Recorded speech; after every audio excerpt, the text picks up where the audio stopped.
Chapitre 19. Les termes du contrat. La première nuit à Chipenden se déroula sans incident. Cependant, persuadés qu'une attaque ne saurait tarder, nous restâmes vigilants. Comme nous n'avions pas encore de lit, nous avions installé l'épouvanteur le mieux possible dans la cuisine, enveloppé dans des couvertures, sur une bonne couche de paille pour le protéger du froid du carrelage. Or, un peu avant l'aube, je l'entendis crier. Je courus auprès de lui. Il s'agitait dans son sommeil, visiblement en plein cauchemar, revivant son incarcération et les moments horribles où les démons s'abreuvaient de son sang.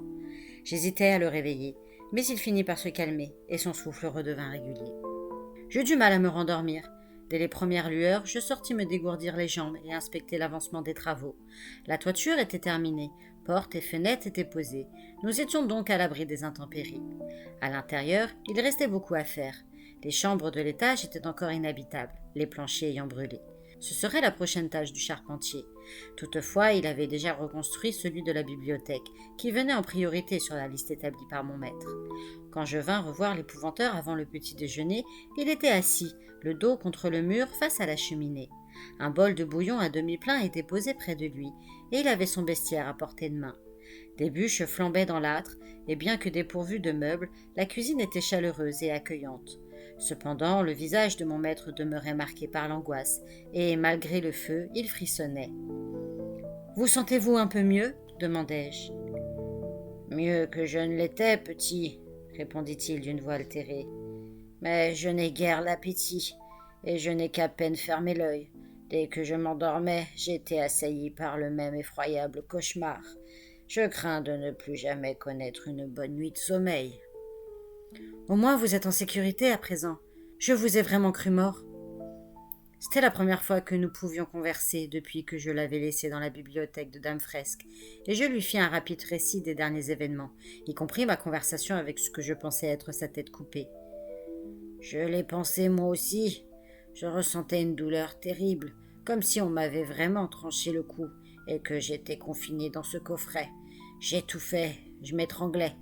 Au long de toutes ces années passées à combattre l'obscur, je n'avais jamais rien connu d'aussi éprouvant. Puis je me suis retrouvé dans cette fosse, et j'ai compris que ma tête était toujours sur mes épaules. J'aurais dû en être soulagé, mais être ainsi vidé de mon sang était presque pire. Après les premières morsures, la douleur s'était atténuée. Le plus affreux était d'être sans défense, à la merci de cette hideuse créature, de sentir mon cœur peiner à chaque battement, tandis que la vie me quittait peu à peu. L'épouvanteur ferma les yeux et inspira profondément avant de poursuivre. Je craignais qu'en ayant entravé le malin, on aurait sérieusement affaibli l'obscur. Or, il résiste. Il est aussi fort qu'avant, peut-être même plus.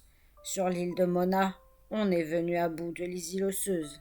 En Irlande, on a empêché les mages caprins de faire surgir le dieu Pan. On a décapité le malin. Mais de nouvelles entités viennent remplacer celles que nous avons vaincues. Et voilà que ces créatures roumaines mettent le comté en danger. Cela dit, tu t'es bien débrouillé, je suis fier de toi. Tu es sans conteste le meilleur apprenti que j'ai jamais eu, même si je n'oserais pas le dire devant Jude Briscoe, ajouta-t-il avec un léger sourire. Moi, je souriais d'une oreille à l'autre. Les compliments de mon maître étaient rares.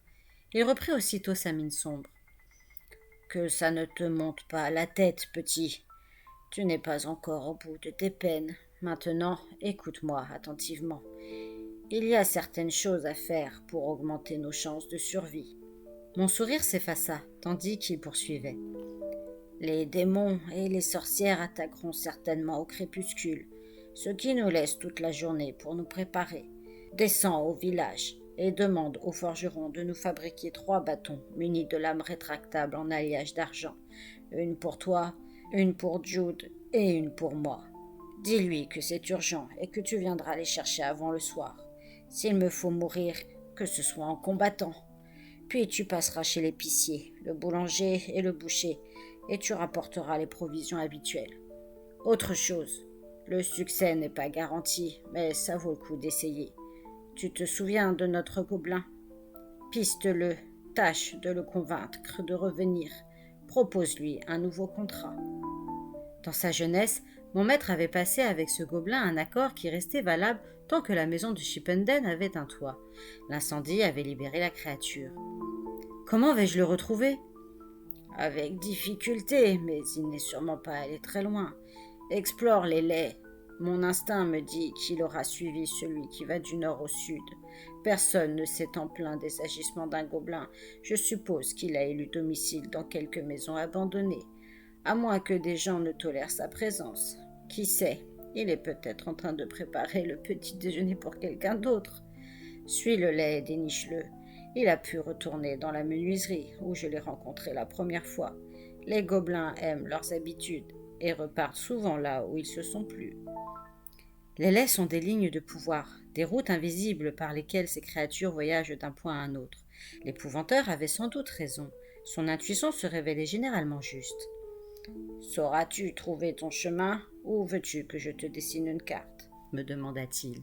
Toutes ces cartes avaient été détruites dans l'incendie, mais j'avais déjà suivi ces laits 2 fois avec lui. Je me souviens de la route. As-tu lu mon bestiaire, le passage où j'explique comment j'ai conclu un pacte avec ce gobelin ? Je l'ai seulement parcouru, admis-je. Tu n'étudies pas les textes avec assez d'attention, petit, c'est un de tes défauts. Eh bien, relis-le maintenant, ça pourrait être utile, dit-il en tendant le livre. Je l'ouvris au chapitre des gobelins. Pour traiter avec ces créatures, on procède en 4 phases. Négocier, intimider, entraver et tuer. Avec ce gobelin-ci, la première avait réussi. Après quelques journées difficiles, qui avaient valu à mon maître un violent coup sur la tête et des griffures sur la joue, il avait convenu d'un arrangement. Je lus attentivement les termes du contrat. La nuit venue, j'entrai dans la cuisine, non sans appréhension, et m'adressai à la créature.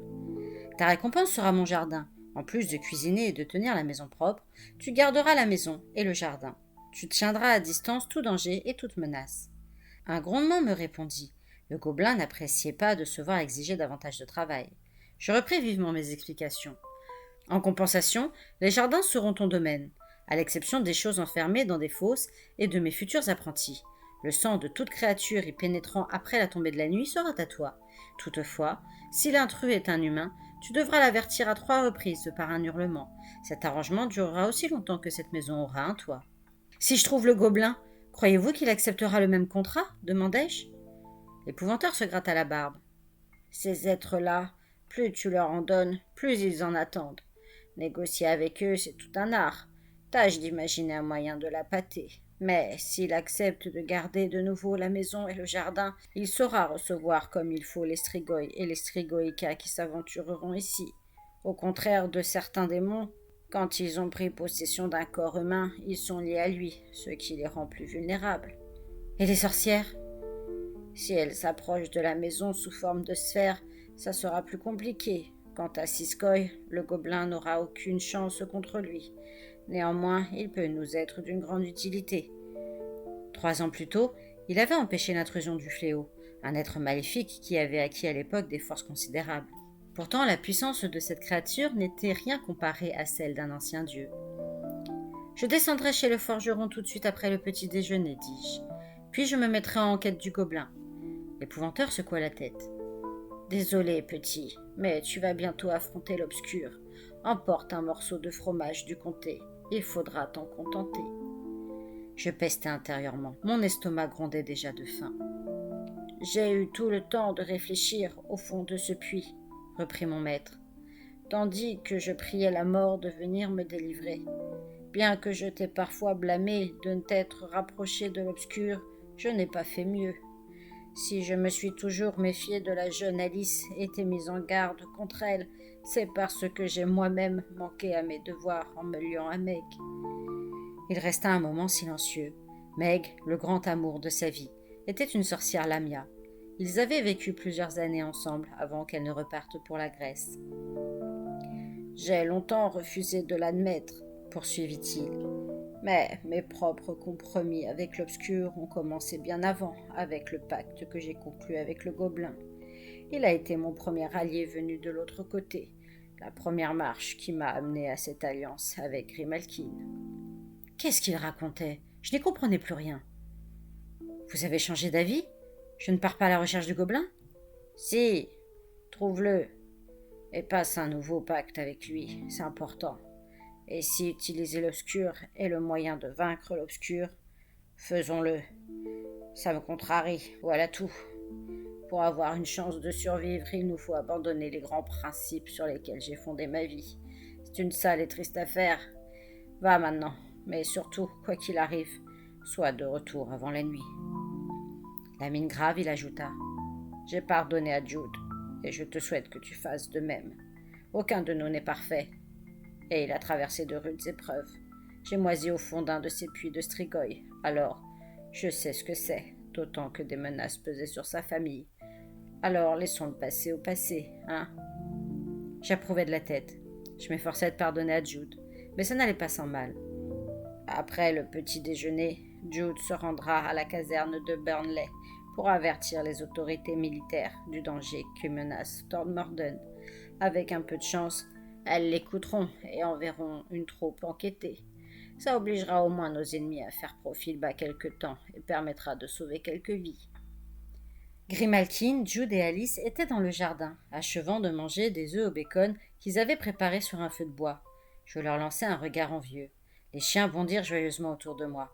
Tout en les caressant, je fis part à mes compagnons de la tâche qui m'était assignée. Ça vaut la peine d'essayer, approuva Jude. Ce gobelin est un de mes plus forts souvenirs d'apprentissage. Sa place est ici. Il nous défendra efficacement. Et si je t'accompagnais, Tom proposa Alice. Oui, vous serez plus en sécurité à deux, déclara Grimalkin. Elle se leva et remit le sac de cuir sur son épaule. Je vais explorer les environs, au cas où je détecterai les signes d'une attaque imminente. Ils ont pu envoyer une avant-garde nous espionner. Il faut donc que je revienne de Burnley le plus tôt possible pour veiller sur John Gregory, dit Jude. Un fermier du coin me prêtera peut-être un cheval, mais on est bien d'accord. Vous serez tous là au moins 2 heures avant le coucher du soleil. Si je n'étais pas de retour à temps, je peux compter sur vous. Nous le lui promîmes, et je descendis au village avec Alice. J'aurais aimé emmener les chiens. Malheureusement, ils ne font pas bon ménage avec les gobelins, et leur vie aurait été en danger. Habituellement, je me sentais bien avec Alice, même si nous nous contentions de marcher côte à côte sans parler. Je n'éprouvais jamais le besoin de rompre le silence.